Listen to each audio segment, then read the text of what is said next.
Yo everybody, thanks a lot for watching my last video, which was pretty much my first real video. I know it was a bit long and I was just kind of rambling and sharing my thoughts, but I appreciate all your guys' comments, kind of telling me your story, and some people gave me some advice, which was cool, and I just really appreciate it.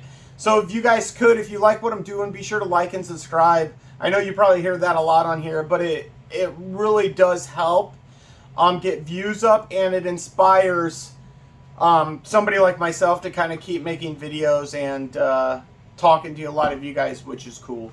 So basically today I'm just running through a couple of these racks. I don't have a lot of time today. It's a weekday. But I think on Sunday I'm hoping to make a longer video going over a couple things.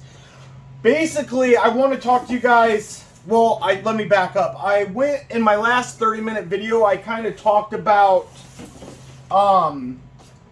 selling, being a newer breeder and kind of selling more affordable animals, and how a lot of times online and in podcasts and on Instagram we hear it's hard to sell or no one's going to buy, your piebald or your, pastel inchy, just kind of pretty common animals. But I wanted to break down kind of my experience in the last couple of years producing lower end animals and selling lower end animals. Well, first off, I haven't had any problem whatsoever selling lower end animals. I mean, there's a lot of other people. Oh, I hit my camera.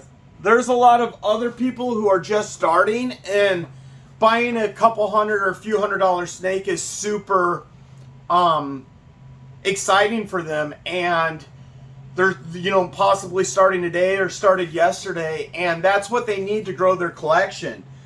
Even when I produce lower end animals, I try to make them all have some sort of recessive mutation in them, so then I can hold back, especially the females, be het pied, het clown, really had anything just with the projects I'm working in.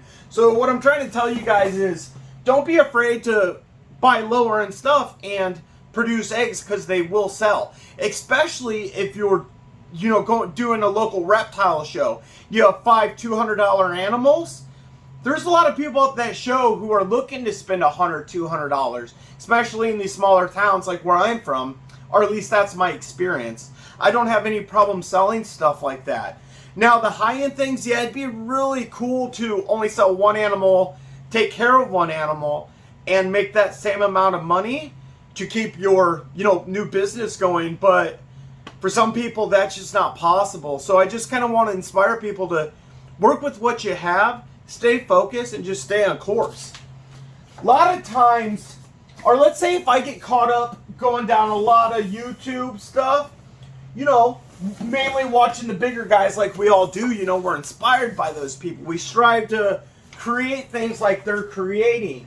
But it's just not really possible for a lot of people, especially in the beginning. And I remember that would kind of make me feel like I wasn't doing enough or spending enough, or it would inspire me, but it would kind of make me feel down at times. So I backed off YouTube for a little bit from channels like that, just to get a grip, to focus on what I have going on down here, and it made me feel good to just focus on with what I'm doing, and it allowed me to move ahead without any doubt. So if you're kind of feeling like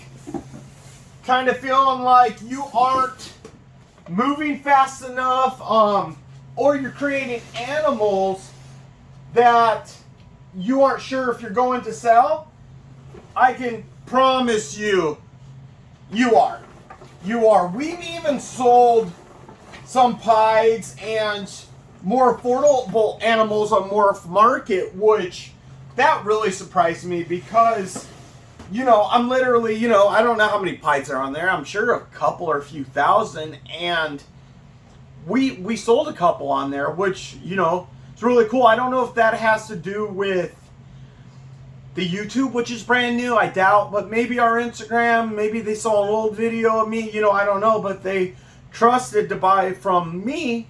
So, if I can do it, basically anybody else can.